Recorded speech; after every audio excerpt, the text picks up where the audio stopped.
অনুজন আসিয়াছে লিয়াবি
সুকান্ত ভট্টাচার্য।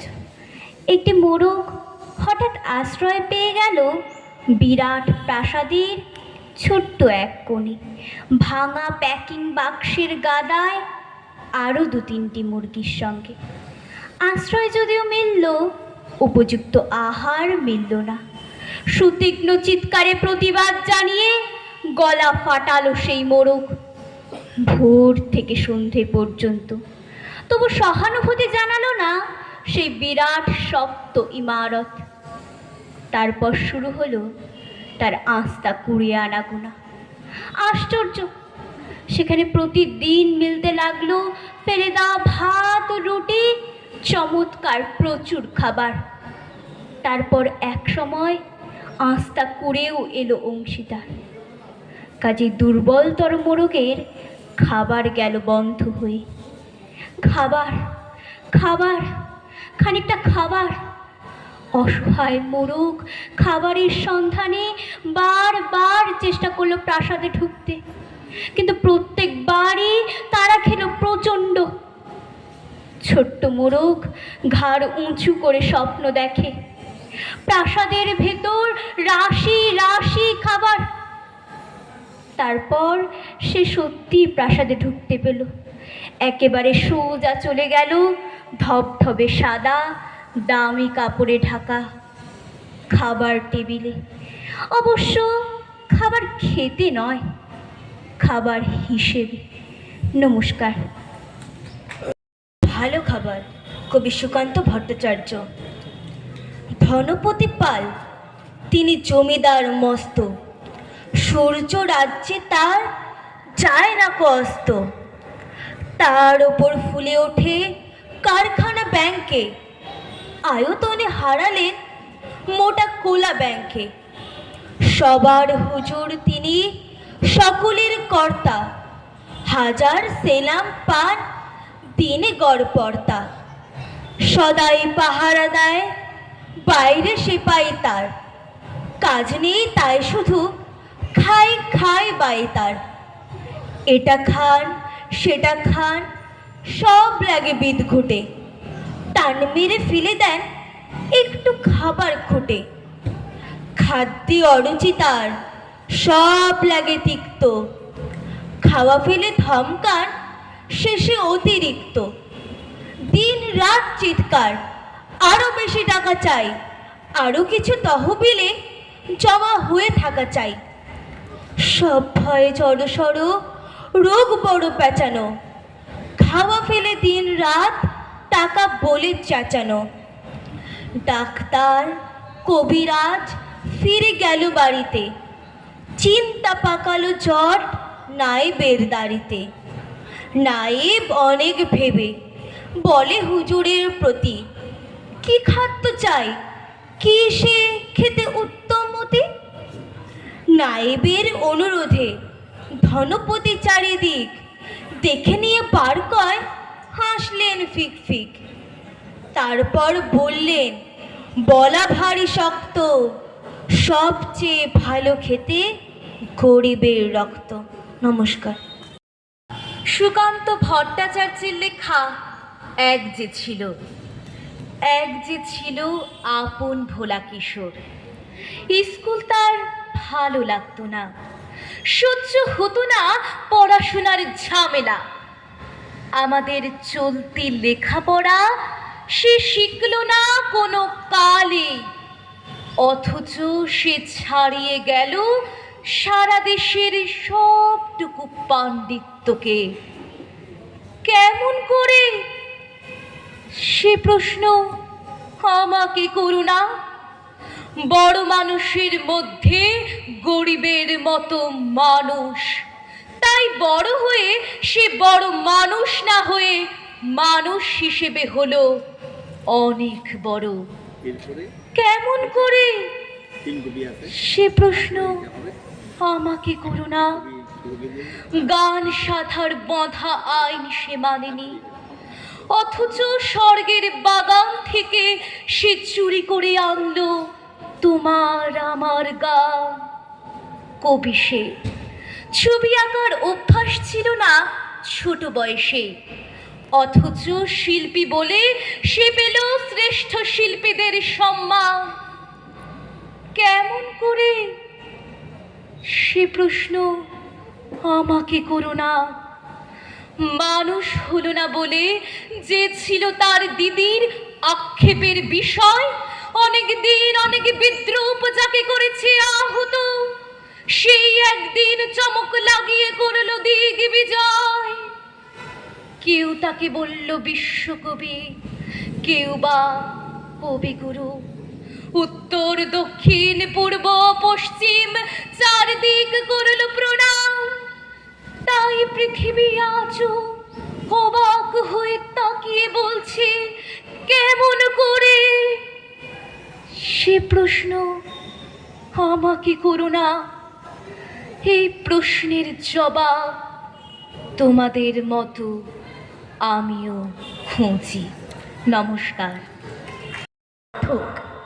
পড়েন তিনি দিনরাতের গল্প এবং নাটক, কবিতার উপন্যাসের বেজায় তিনি ভক্ত।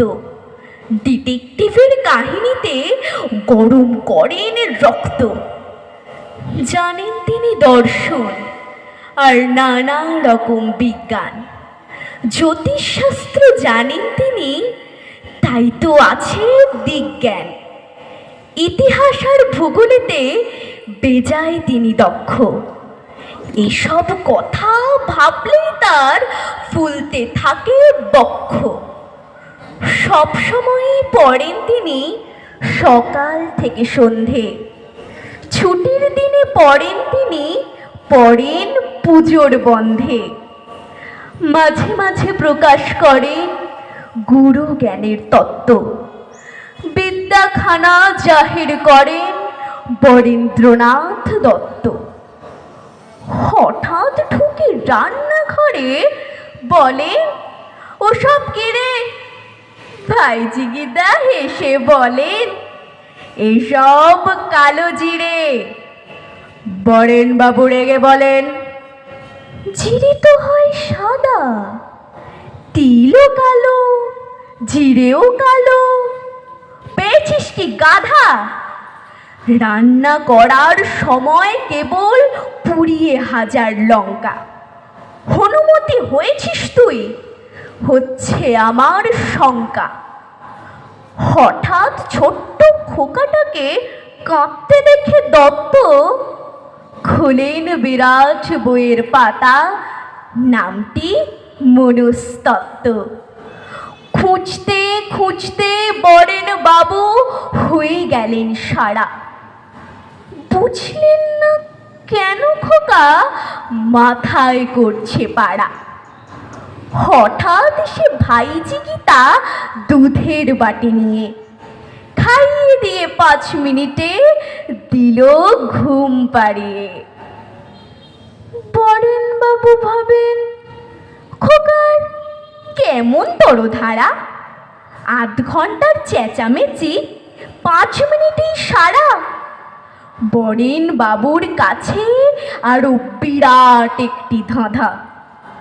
হলদে চালের রং কেন হয় ভাত হলে পর সাদা? পাথর বাটির গরম জিনিস ঠান্ডা হয় তা জানি। পাহাড় দেশে গরম কেন এমন ছটফটানি? পথ চলতে ভেবে সব ভিজে ওঠেন ঘামে। মানিকতলা যেতে চাপেন ধর্মতলার ট্রামে। বরেনবাবু জানেন কিন্তু নানা রকম বিজ্ঞান। জ্যোতিষ শাস্ত্র জানেন তিনি, তাই তো এমন বিজ্ঞান। নমস্কার। হচ্ছে আগামীকাল তোমাদের হাতে সেই পুরস্কারটা তুলে দেওয়া হবে। অনুষ্ঠানের শেষে তোমাদের সেই পুরস্কারটা তুলে দেওয়া হবে।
হয়ে ওই মধু দাও মধু দাও তুমি চঞ্চলে মালা ফুলে মধু খাও ও বন্ধু হয়ে ওই মধু দাও মধু দাও ওই কাহারা সোনালি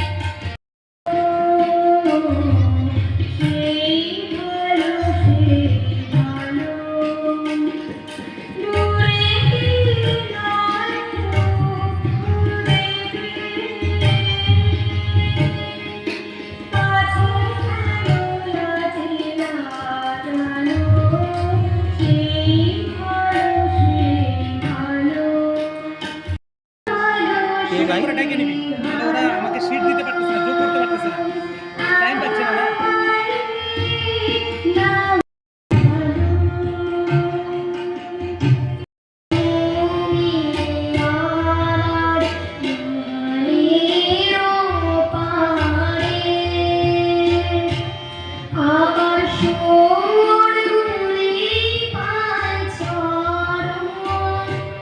আমি পাইলে তোমারে দাঁড়িয়ে আছো তুমি আমার গানের পারে তুমি আমার গানের পারে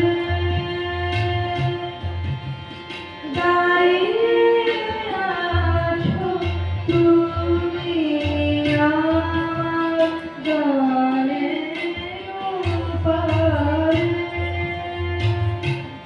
আমার সুর বলে পায় চরণ আমি পাই তোমারে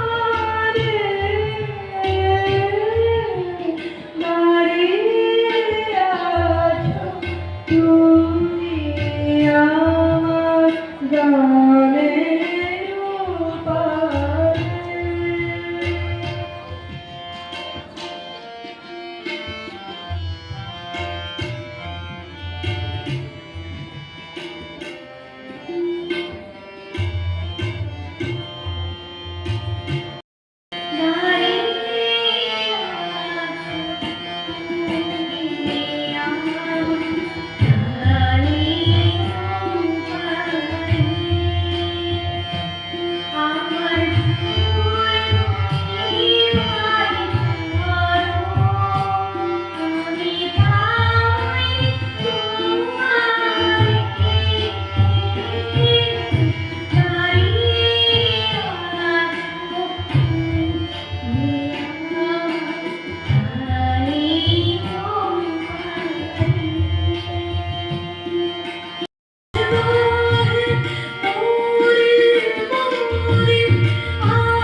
যে সমস্ত কবি বাংলা সাহিত্যে বিশেষভাবে স্থান অধিকার করেছিলেন তাদের মধ্যে অন্যতম একজন হলেন কবি সুকান্ত ভট্টাচার্য।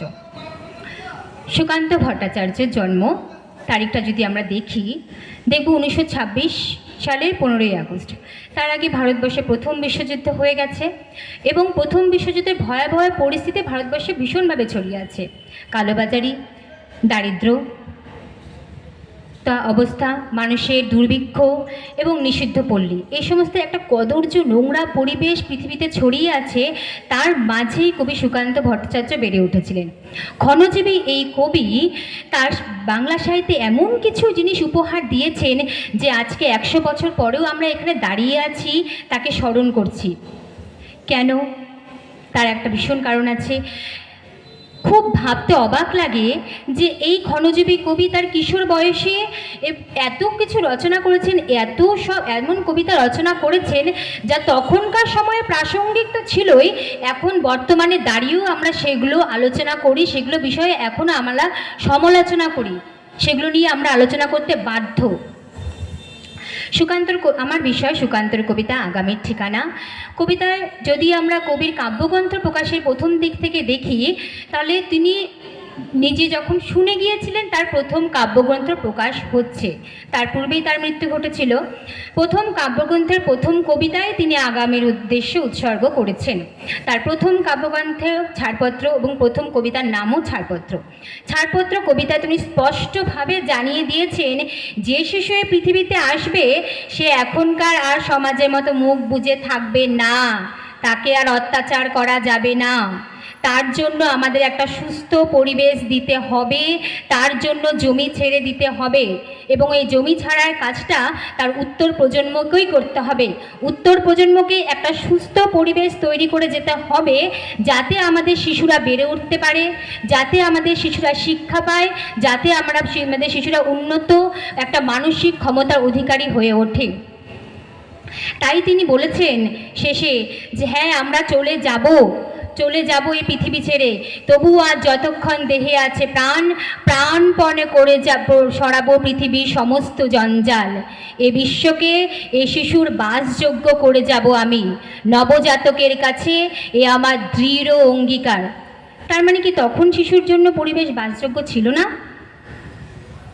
আমাদের একটু ভাবতে হবে, তখন ইংরেজ শাসনাধীনে আমরা, ভারতবর্ষ তখনও স্বাধীন হয়নি। কলকাতায় এক উত্তাল পরিস্থিতি, রাজনৈতিক দাঙ্গা, মানুষ মানুষকে মেরে কেটে খাচ্ছে, মানুষের কোনো অবস্থা নেই, মানুষ আর কুকুর একসাথে রাস্তায় ঘুমাচ্ছে, শিক্ষা নেই, একটা পোশাক পর্যন্ত নেই। সেখানে দাঁড়িয়ে একটি শিশু কি করে বেড়ে উঠবে? তাকে তো বেড়ে ওঠার জন্য একটা পরিবেশ দিতে হবে। তারপর আমরা আরেকটা জিনিস আমাদের ভীষণভাবে দরকার, তখন সেই সময় কিন্তু আমাদের দেশের যে যুবকরা আছে তারা দেশ স্বাধীনের জন্য ভীষণভাবে লড়ে উঠছিল, তাদের রক্ত দিয়ে তারা দেশ স্বাধীন করতে চাইছিল, তারা বিপ্লবী, তারা বিভিন্ন রকম আন্দোলন করছিল, বিভিন্ন রকম যুদ্ধে যাচ্ছিল। শুধুমাত্র দেশের সাধারণ নাগরিক নয়, আমরা সবাই জানি কাজী নজরুল ইসলামও কিন্তু প্রথম বিশ্বযুদ্ধে যোগ দিয়েছিল, যদিও সেটা ইংরেজদের পক্ষ হয়ে, কারণ তারপরে কিন্তু সেই ইংরেজরা কি করেছিল সেটার ব্যাপার পরেটা আলাদা।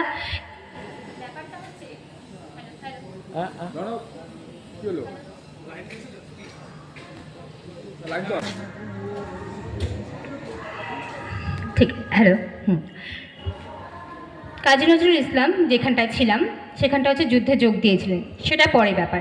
তাহলে দেশের মানুষের তরুণদের, দেশের তরুণরা কখনো নিজেদেরকে পরাধীনতায় দেখতে পারে না। তারা চাইবে নতুন সূর্য আনতে, তারাও চাইবে আমাদের দেশ একটা স্বাধীনতার সূর্য দেখুক। সেজন্য তিনি দেশের তরুণদের উদ্দীপিত করেছেন, দেশের তরুণদের উদ্দেশ্যে তিনি বিভিন্ন রকম কবিতা লিখেছেন। একটা তারুণ্য কবিতা দিয়ে দেশের তরুণদের জয়গান গেয়েছেন। আগামী কবিতায় তিনি দেখিয়ে বলেছেন যে জড় নই, মৃত নই, আমি তো এক অঙ্কুরিত বীজ। এই অঙ্কুরিত বীজকে আমাদের বেড়ে উঠতে দিতে হবে। তারা এখন ছোট ছোট পাতা মেলে দাঁড়িয়ে আছে, কিন্তু কে জানে এই পাতা বিরাট মহিরু হয়ে পরিণত হবে, সে দেশকে ছায়া দেবে, ফুল দেবে। আসলে এই ছায়া ফুল সেই অর্থে যে দেশকে উন্নত করবে, যে দেশকে স্বাধীন করবে, যে মানুষকে শিক্ষিত করতে জানে। তৎকালীন সময়ের পরিস্থিতিতে মানুষ এতটাই নোংরা কদর্যতায় নেমে গিয়েছিল, কালোবাজারে ছিল চারদিকে, মানুষের একটা দালালি পরিস্থিতি ছিল। সেই পরিস্থিতিতে দাঁড়িয়ে আমাদের উচিত দেশের শিশুদের জন্য আগামীকে একটা নতুন পরিবেশ দেওয়া। সেখানটায় দাঁড়িয়ে তিনি নিশ্চয়ই গলা ফাটিয়ে আন্দোলনও করবেন না, হাতে খড়গ নিয়ে দাঁড়িয়েও যুদ্ধ করতে যাবেন না। সব থেকে কঠিন পথটাই তিনি বেছে নিলেন, যেই পথ প্রজন্মর পর প্রজন্ম ধরে পড়ে যাবে, সেটা হচ্ছে লেখার পথ। বলা হয় pen is mightier than sword, অবশ্যই তাই, pen is mightier than sword. তাই এখানে দাঁড়িয়ে আমরা কবি সুকান্তকে মনে করছি। আগামীরা, আজকে আমরা একটা সময় আগামী ছিলাম, অবশ্যই আমাদের উত্তর প্রজন্মেরা আগামী, তারা আজকে সুকান্তকে সারা জীবন মনে ধরবে। যতদিন পৃথিবী বাঁচবে ততদিন সুকান্তকে মনে রাখবে। আগামীর ঠিকানায় তুমি তাই বলেছেন যে হ্যাঁ, আগামীকে বেড়ে উঠতে দাও, তারা একদিন মহিরু হবে। চারাগাছ কবিতাটা তিনি লিখেছিলেন যখন তিনি অসুস্থ, বিছানায় শুয়ে। তিনি বিছানায় শুয়ে শুয়ে একটি বাড়ির ছাদে দেখছিলেন একটি ছোট্ট চারাগাছ ছাদে বিশাল অট্টালিকা উঠে বেড়ে উঠছে। সে প্রতিবাদ জানাচ্ছে এই অট্টালিকার বিরুদ্ধে যে আমাকে বেড়ে উঠতে দাও, আমাকে এই পৃথিবীতে মাথা তুলে দাঁড়াতে দাও, আমাকে সুযোগ দাও। কবি ভীষণ দারিদ্রে বড় হয়েছিলেন, তার ভীষণ অভাব ছিল, নিজের চিকিৎসাও ঠিক করে করতে পারছিলেন না, তার মা পেটের ক্যান্সারে মারা গিয়েছিল। এই সমস্ত পরিস্থিতিতে দাঁড়িয়ে তার পক্ষে সুখ দুঃখের কাব্য লেখা সম্ভব ছিল না, রোমান্টিকতাও লেখা সম্ভব ছিল না। বাস্তবকে তুলে ধরতেই হতো, কেউকে তো বাস্তব তুলে ধরতে হতো। সেই কাজটাই তিনি করে গেছেন, যাতে আমরা জানতে পারি যে তখনকার সময়ের পরিবেশ কী ছিল।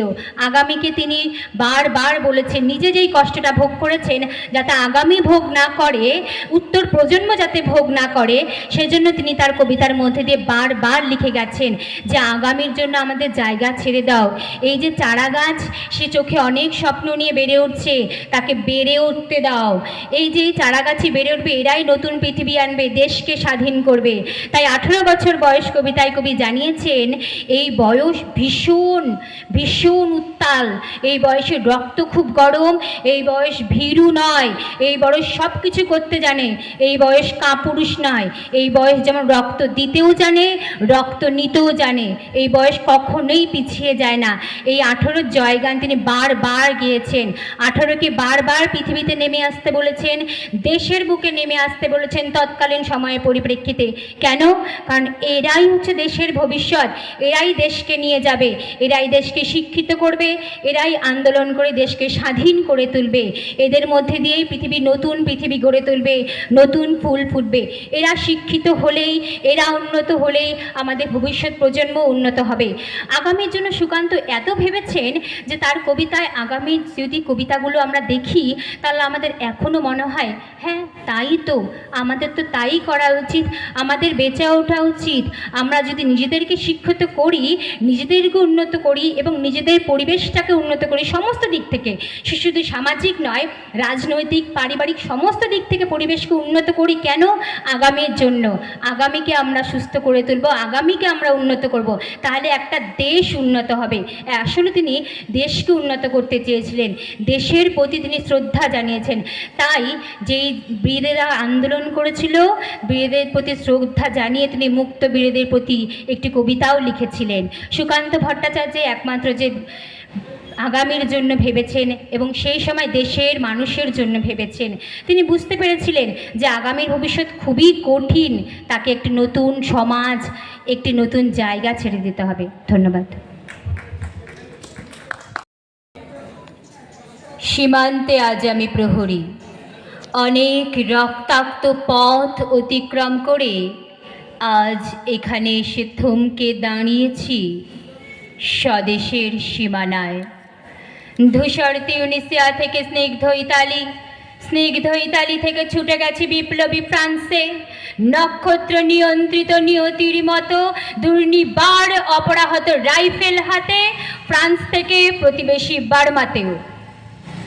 আজ দেহে আমার সৈনিকের কড়া পোশাক, হাতে এখনো দুর্জয় রাইফেল, রক্তে রক্তে তরঙ্গিত জয়ের আর শক্তির দুর্বাহ দম্ভ। আজ এখন সীমান্তের প্রহরী আমি। আজ কিন্তু নীলাকাশ আমাকে পাঠিয়েছে নিমন্ত্রণ, স্বদেশের হাওয়া বয়ে এনেছে অনুরোধ, চোখের সামনে খুলে ধরেছে সবুজ চিঠি। কিছুতেই বুঝি না কি করে এড়াবো তাকে, কি করে এড়াবো এই সৈনিকের কড়া পোশাক। যুদ্ধ শেষ, মাঠে মাঠে প্রসারিত শান্তি, চোখে এসে লাগছে তারই শীতল হাওয়া। প্রতি মুহূর্তে স্লথ হয়ে আসছে হাতের রাইফেল, গা থেকে খসে পড়তে চায় এই কড়া পোশাক। রাত্রে চাঁদ ওঠে, আমার চোখে ঘুম নেই।